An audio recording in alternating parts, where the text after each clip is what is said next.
Bonjour, bienvenue chez NAC Passion pour la rubrique Drôle de bête.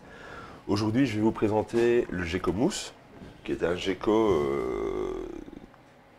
qui est originaire de Madagascar, dans les forêts justement où il y a énormément de mousse, de lichen et d'humidité.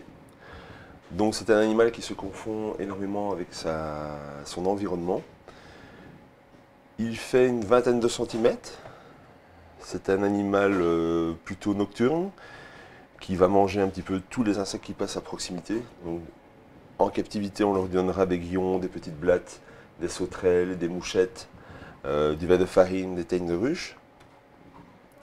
C'est un animal très paisible, qui n'a pas d'agressivité vis-à-vis de l'homme.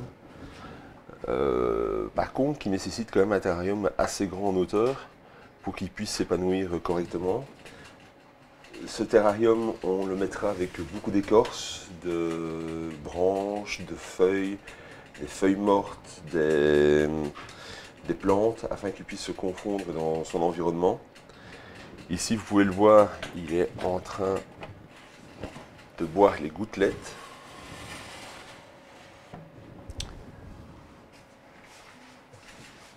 Donc le voici, donc c'est un animal qui saute, comme vous pouvez voir, qui est très très fin, qui a la même couleur que l'écorce sur laquelle il se trouve. Sa taille adulte, c'est entre 20 et 30 cm suivant l'individu. Les femelles sont toujours un peu plus rondes que les mâles. Alors au niveau reproduction, la reproduction en captivité se fait depuis très peu de temps, puisque ce n'est pas un animal qui est très bon marché au départ.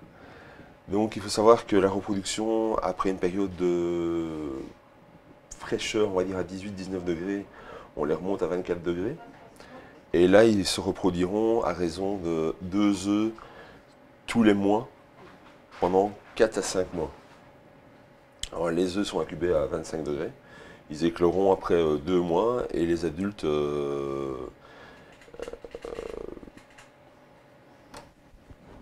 recommence. Et les jeunes sont maintenus comme les adultes, donc à la même façon, donc les mêmes insectes, mais forcément en plus petite taille. Ils peuvent aussi avoir au niveau nourriture de la purée de fruits, ou des compotes de fruits. Certains en mangent, certains n'en mangent pas. Donc à base de bananes, de mangue et ce genre de fruits tropicaux. Alors c'est un animal qui peut être considéré comme pour un débutant, parce que les conditions de maintenance ne sont pas spécialement très compliquées. La seule chose qu'il faut faire attention, c'est qu'ils doivent bien être à 80% d'humidité, donc bien vaporiser quelques fois par jour, avoir une alimentation équilibrée, et si jamais ce sont des animaux d'importation, bien penser aussi à les déparasiter. Ça évitera d'avoir des soucis au niveau de sa maintenance. Alors au niveau légalité, ce sont des Uroplatus, donc comme c'est originaire de Madagascar, ils sont protégés par la Convention de Washington, donc ils sont en annexe 2, donc vous devez avoir une preuve d'achat de l'animal, avec soit son numéro CITES si c'est de l'importation, soit un papier de cession si c'est année captivité. Alors au niveau maintenance, chez soi à la maison, il n'y a rien comme démarche particulière à faire, mis à part le déclarer à la commune.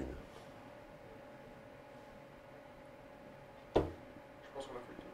Je crois qu'on a fait le tour, ouais. Je pense, hein. Ouais. L'origine te dit, la détention aussi, Par contre, j'ai pas parlé de la grandeur du terrarium Ah bah, et du type de terrarium, mais il faudra le rechanger, peut-être le mettre avant. ouais, c'est lui qui fait ça, je pense. Ouais. Donc le terrarium pour ce genre d'animaux, il faut quand même penser à avoir un tropical humide en hauteur. Donc un terrarium en verre est l'idéal.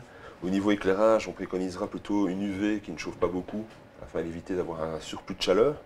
À savoir que ce genre d'animaux à 30 degrés pendant 2-3 jours peut leur être fatal. Donc c'est vraiment des températures très basses. Au niveau de l'aménagement, ce sont des écorces, des plantes, un substrat humide, soit des copeaux, soit de la tourbe. Bien faire attention à ce qu'il ait de l'eau fraîche tous les jours, soit en vaporisation, soit avec une petite gamelle. La gamelle n'est pas obligatoire s'il s'est vaporisé plusieurs fois par jour, comme ça il peut boire à sa convenance. Donc voilà, ça c'est pour la maintenance en captivité. Alors je vous dis au revoir et au mois prochain pour une nouvelle drôle de bête.